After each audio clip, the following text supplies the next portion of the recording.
जय श्री कृष्ण भक्तों, आइए श्रवण करते हैं श्रीमद् भागवत के द्वितीय स्कंद के पाठ 8 और पाठ 9 का। राजा परीक्षित ने शुकदेव गोस्वामी से पूछा कि नारद मुनि ने, जिनके श्रोता श्री ब्रह्मा द्वारा उपदेशित भाग्यशाली श्रोता है, किस प्रकार निर्गुण भगवान के दिव्य गुणों का वर्णन किया और वे किन किन के समक्ष बोले।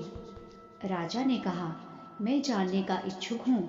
अद्भुत शक्तियों से संपन्न भगवान से संबंधित कथाएं निश्चय ही समस्त लोगों के प्राणियों के लिए शुभ हैं। श्रीमद् भागवत परमेश्वर की लीलाओं के वर्णनों से भरा पड़ा है और प्रत्येक लोक में निवास करने वाले जीवों के लिए मंगलकारी है। जो इसे संप्रदाय विशेष से संबंधित मान बैठता है, वह निश्चित रूप से भ्रम में रहता है।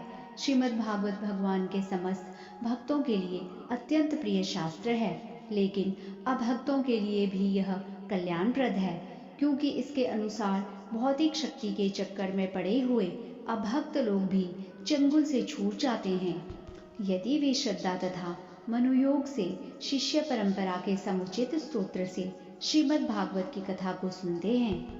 हे परम भाग्यशाली शुकदेव गोस्वामी, आप मुझे कृपा करके श्रीमद् भागवत सुनाते रहें, जिससे मैं अपना मन परमात्मा भगवान श्री कृष्ण में स्थिर कर सकूं और इस प्रकार भौतिक गुणों से सर्वथा मुक्त होकर अपना यह शरीर त्याग सकूं। जो लोग नियमित रूप से श्रीमद् भागवत सुनते हैं और इसे अत्यंत गंभीरता पूर्वक ग्रहण करते हैं, उनके हृदय में अल्प समय में ही भगवान श्री कृष्ण प्रकट हो जाते हैं। परमात्मा रूप भगवान श्री कृष्ण का शब्दावतार अर्थात श्रीमद् भागवत स्वरूप सिद्ध भक्त के हृदय में प्रवेश करता है। उसके भावात्मक संबंध रूपी कमल पुष्प पर आसीन हो जाता है और इस प्रकार काम, क्रोध तथा लोभ जैसी भौतिक संगति की धूल को धो डालता है। इस प्रकार यह गंदले जल के तालाबों में शरद ऋतु की वर्षा के समान कार्य करता है।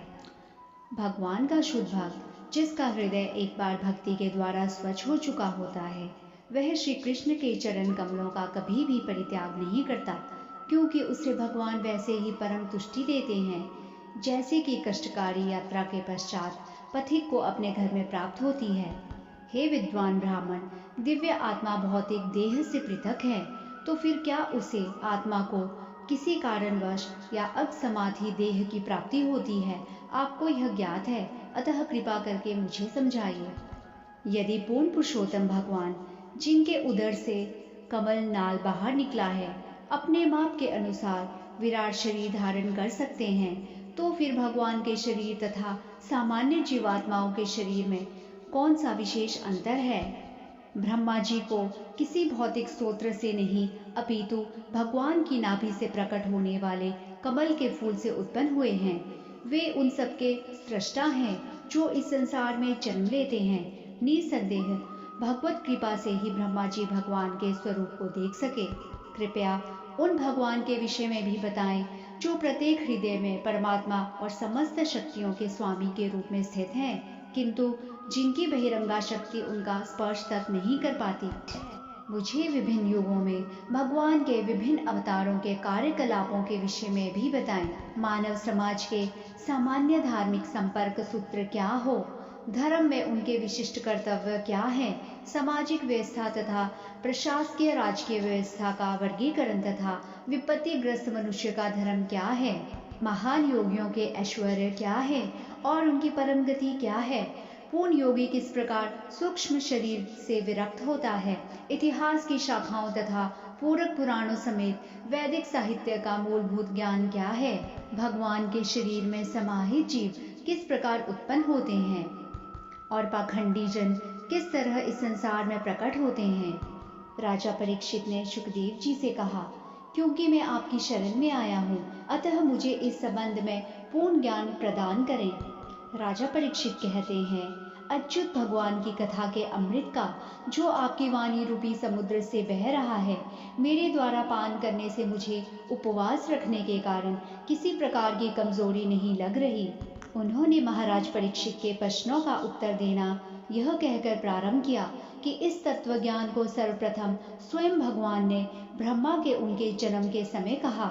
श्रीमद् भागवत उपवेद है और वेदों का ही अनुकरण करता है। श्री सुखदेव गोस्वामी ने कहा, हे राजन, जब तक मनुष्य पूर्ण पुरुषोत्तम भगवान की शक्ति से प्रभावित नहीं होता, तब तक भौतिक शरीर के साथ शुद्ध चेतना में शुद्ध आत्मा के संबंध कोई अर्थ नहीं होता। ऐसा संबंध स्वप्न देखने वाले द्वारा अपने ही शरीर को कार्य करते हुए देखने के समान है। मोहग्रस्त जीवात्मा भगवान की बहिरंगा शक्ति के द्वारा प्रदत्त अनेक रूप धारण करता है। जब बद्ध जीवात्मा भौतिक प्रकृति के गुणों में रम जाता है, तो वह भूल से सोचने लगता है कि यह मैं हूँ और यह मेरा है। जैसे ही जीवात्मा अपनी स्वाभाविक महिमा में स्थित हो जाता है और काल तथा माया से गुणातीत हो जाता है, वैसे ही वह जीवन की दोनों भ्रांत धारणाओं मैं तथा मेरा को त्याग देता है और शुद्ध आत्म स्वरूप में प्रकट हो जाता है। हे राजन, भगवान ने ब्रह्मा जी की भक्ति योग की निष्कपट तपस्या से अत्यंत प्रसन्न होकर उनके समक्ष अपना शाश्वत दिव्य रूप प्रकट किया और बद्ध जीव की शुद्धि के लिए यही परम लक्ष्य भी है। प्रथम गुरु एवं ब्रह्मांड के सर्वश्रेष्ठ जीव होते हुए भी ब्रह्मा जी अपने कमलासन के स्तोत्र का पता न लगा सके, और जब उन्होंने भौतिक जगत की सृष्टि करनी चाही तो वे यह भी न जान पाए कि किस दिशा से यह कार्य प्रारंभ किया जाए, न ही ऐसी सृष्टि करने के लिए कोई विधि ही ढूंढ पाए। इस प्रकार जब जल में स्थित ब्रह्मा जी सोच रहे थे, तब पास ही उन्होंने परस्पर जुड़े हुए दो शब्द 2 बार सुने। इनमें से एक 16वां और दूसरा 21वां स्पर्श अक्षर था। ये दोनों मिलकर विरक्त जीवन की निधि बन गए। तब उन्होंने वह ध्वनि सुनी तो वे ध्वनिकर्ता को चारों ओर ढूंढने का प्रयत्न करने लगे, किंतु जब वे अपने अतिरिक्त किसी को न पा सके तो उन्होंने कमल आसन पर दृढ़तापूर्वक बैठ जाना और आदेशानुसार तपस्या करने में ध्यान देना ही श्रेयस्कर समझा। ब्रह्मा जी ने देवताओं की गणना के अनुसार 1000 वर्षों तक तपस्या की। उन्होंने आकाश से यह दिव्य अनुगूंज सुनी और इसे ईश्वरीय मान लिया। इस प्रकार उन्होंने अपनी इंद्रियों तथा मन को वश में किया।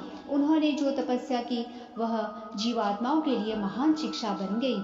इस प्रकार ब्रह्मा जी तपस्वियों में महानतम माने जाते हैं। श्री भगवान ने ब्रह्मा जी की तपस्या से अत्यधिक प्रसन्न होकर उन्हें समस्त लोकों में श्रेष्ठ अपने निजी धाम वैकुंठ लोक को दिखलाया। यह दिव्य लोक उन समस्त स्वरूप सिद्ध व्यक्तियों द्वारा पूजित है जो समस्त प्रकार के कलेशों तथा संसारिक भय से सर्वथा मुक्त है। भगवान के उस स्वधाम में न तो रजोगुण न तमोगुण रहते हैं और न ही सतोगुण पर इनका कोई प्रभाव दिखता है। वहाँ पर काल को प्रधानता प्राप्त नहीं है। फिर बहिरंगा शक्ति माया का तो कहना ही क्या, इसका तो वहाँ प्रवेश भी नहीं हो सकता। देवता तथा असुर बिना भेदभाव के भक्तों के रूप में भगवान की पूजा करते हैं। वैकुंठ लोक के वासियों को आभामय श्याम वन का बताया गया है। उनकी आंखें कमल पुष्प के समान, उनके वस्त्र पीलाभ रंग के और उनकी शारीरिक संरचना अत्यंत आकर्षक है। वे उभरते हुए तरुणों की तरह हैं। उन सबके 4-4 हाथ हैं। वे मोती के हारों तथा अलंकृत पदकों से भली भांति विभूषित होकर अत्यंत तेजवान प्रतीत होते हैं। उनमें से कुछ की आकृतियां मूंगे तथा हीरे की भांति तेजस्वी है और वे अपने सिरों पर मालाएं धारण किए हैं जो कमल पुष्प के समान खिली हुई हैं। कुछ ने कानों में कुंडल पहन रखे हैं। सारे वैकुंठ लोक विभिन्न चमचमाते विमानों से भी घिरे हैं। ये विमान महात्माओं या भगवत भक्तों के हैं। स्त्रियां अपने स्वर्गिक मुखमंडल के कारण बिजली के समान सुंदर लगती हैं और ये सब मिलकर ऐसी प्रतीत होती हैं मानो बादलों तथा बिजली से आकाश सुशोभित हो। दिव्य रूपधारी लक्ष्मी जी भगवान के चरण कमलों की प्रेमपूर्ण सेवा में लगी हुई हैं और वसंत के अनुचर भौरों के द्वारा विचलित होकर वे न केवल विविध विलास अपनी सहेलियों सहित भगवान की सेवा में तत्पर हैं, अपितु भगवान की लीलाओं का गुणगान भी कर रही हैं। ब्रह्मा जी ने वैकुंठ लोक में उन श्री भगवान को देखा जो सारे भक्त समुदाय के स्वामी, लक्ष्मी जी के पति, समस्त यज्ञों के स्वामी तथा ब्रह्मांड के स्वामी हैं और जो नंद, सुनंद, प्रबल तथा अहरण आदि अपने अग्रणी पादर्शों द्वारा सेवित हैं। अपने प्रिय दासों की ओर कृपा दृष्टि डालते हुए मादक तथा आकर्षक दृष्टि वाले भगवान अत्यधिक तुष्ट लगे। उनका मुस्काता मुख मोहक लाल रंग से सुशोभित था। वे पीले वस्त्र पहने थे और कानों में कुंडल तथा सिर में मुकुट धारण किए हुए थे।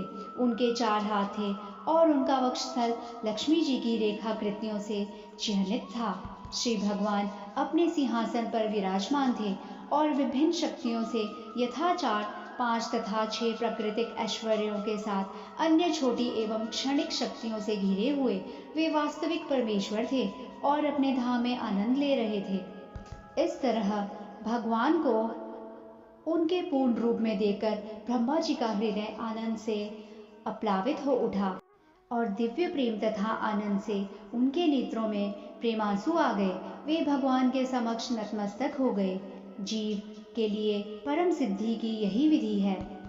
इस तरह भगवान को उनके पूर्ण रूप में देखकर ब्रह्मा जी का हृदय आनंद से अप्लावित हो उठा। भगवान ने ब्रह्मा जी को अपने समक्ष देखकर उन्हें जीवों की सृष्टि करने तथा जीवों को अपनी इच्छा अनुसार नियंत्रित करने के लिए उपयुक्त पात्र समझा। इस प्रकार प्रसन्न होकर भगवान ने ब्रह्मा से मंद मंद हंसते हुए हाथ मिलाया और उन्हें इस प्रकार से संबोधित किया।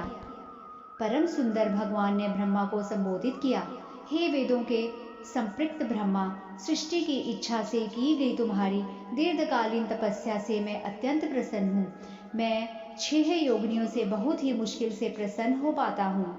तुम्हारा कल्याण हो। हे ब्रह्मा, तुम मुझसे जो चाहे मांग सकते हो, क्योंकि मैं समस्त वरों का वरदाता हूँ। तुम्हें ज्ञात तो है कि सारी तपस्या के फलस्वरूप जो अंतिम वर प्राप्त होता है वह मेरा दर्शन है।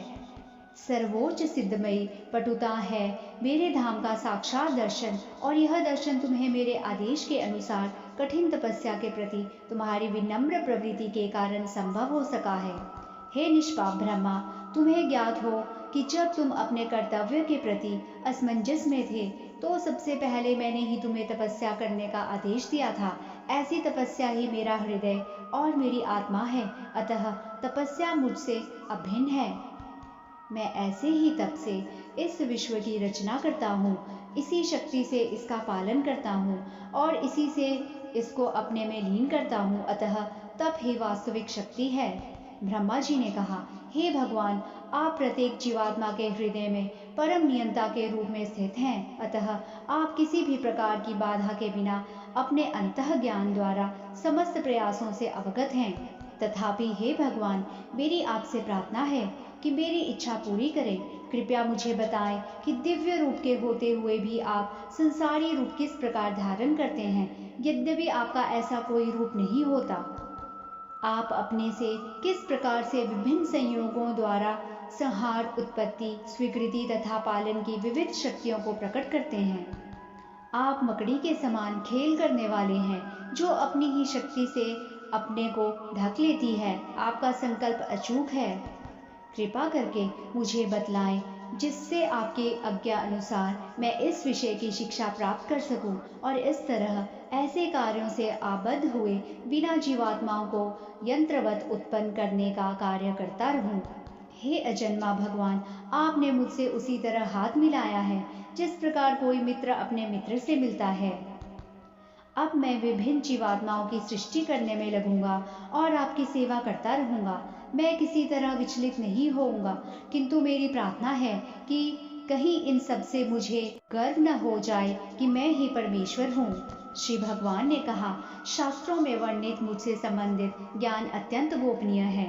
उसे भक्ति के समन्वय द्वारा प्राप्त किया जा सकता है। इस विधि के लिए आवश्यक सामग्री की व्याख्या मेरे द्वारा की जा चुकी है। तुम इसे ध्यानपूर्वक ग्रहण करो। मेरी कृपा से तुम्हारे अंतःकरण में उदय होने वाले वास्तविक बोध से तुम्हें मेरे विषय में सब कुछ, मेरा वास्तविक शाश्वत रूप तथा मेरा दिव्य अस्तित्व, रंग, गुण तथा कार्य ज्ञात हो सकेगा। हे ब्रह्मा, वह मैं ही हूँ जो सृष्टि के पूर्व विद्यमान था। जब मेरे अतिरिक्त कुछ भी नहीं था, तब इस सृष्टि की कारण स्वरूपा भौतिक प्रकृति भी नहीं थी। जिसे तुम अब देख रहे हो वह भी मैं ही हूँ, और प्रलय के बाद जो शेष रहेगा वह भी मैं ही हूँ। जो भी सारयुक्त प्रतीत होता है, यदि वह मुझसे संबंधित नहीं है तो उसमें कोई वास्तविकता नहीं है। इसे मेरी माया जानो, इसे ऐसा प्रतिबिंब मानो जो अंधकार में प्रकट होता है। हे ब्रह्मा, तुम यह जान लो कि ब्रह्मांड के सारे तत्व विश्व में प्रवेश करते हुए भी प्रवेश नहीं करते हैं। उसी प्रकार मैं उत्पन्न की गई प्रत्येक वस्तु में स्थित रहते हुए भी साथ ही साथ प्रत्येक वस्तु से पृथक रहता हूँ। जो व्यक्ति परम सत्य रूप श्री भगवान की खोज में लगा हो, उसे चाहिए कि वह समस्त परिस्थितियों में सर्वत्र और सर्वदा प्रत्यक्ष तथा अप्रत्यक्ष दोनों ही प्रकार से इसकी खोज करे। हे ब्रह्मा, तुम मन को एकाग्र करके इस निर्णय का पालन करो। तुम्हें न तो आशंकित और न ही पूर्ण प्रलय के समय किसी प्रकार का गर्व विचलित कर सकेगा। भक्तों की इंद्रियों को दिव्य आनंद प्रदान करने वाले पूर्ण पुरुषोत्तम भगवान हरि के अंतर ध्यान हो जाने पर ब्रह्मा जी हाथ जोड़े हुए ब्रह्मांड की जीवात्माओं से पूर्ण वैसी ही सृष्टि पुनः करने लगे जिस प्रकार वह इसके पूर्व थी।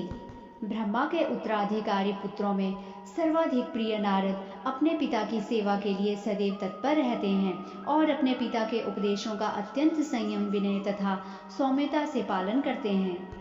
नारद ने अपने पिता को अत्यधिक प्रसन्न कर लिया और समस्त शक्तियों के स्वामी विष्णु की शक्तियों के विषय में जानने की इच्छा प्रकट की, क्योंकि नारद समस्त ऋषियों तथा समस्त भक्तों में सर्वोपरि हैं। जब नारद ने देखा कि समस्त ब्रह्मांड के प्रति तामह ब्रह्मा जी मुझ पर प्रसन्न है, तो महर्षि नारद ने अपने पिता से विस्तार में भी पूछा। तब जाकर पिता ब्रह्मा ने अपने पुत्र नारद को श्रीमद् भागवत नामक उपवेद पुराण कह सुनाया, जिसका वर्णन श्री भगवान ने उनसे किया था और जो 10 लक्षणों से युक्त है। हे राजन, उसी परंपरा में नारद मुनि ने श्रीमद् भागवत का उपदेश अनंत शक्तिमान उन व्यास देव को दिया, जो सरस्वती नदी के तट पर भक्ति में स्थित होकर परम सत्य पूर्ण पुरुषोत्तम भगवान का ध्यान कर रहे थे।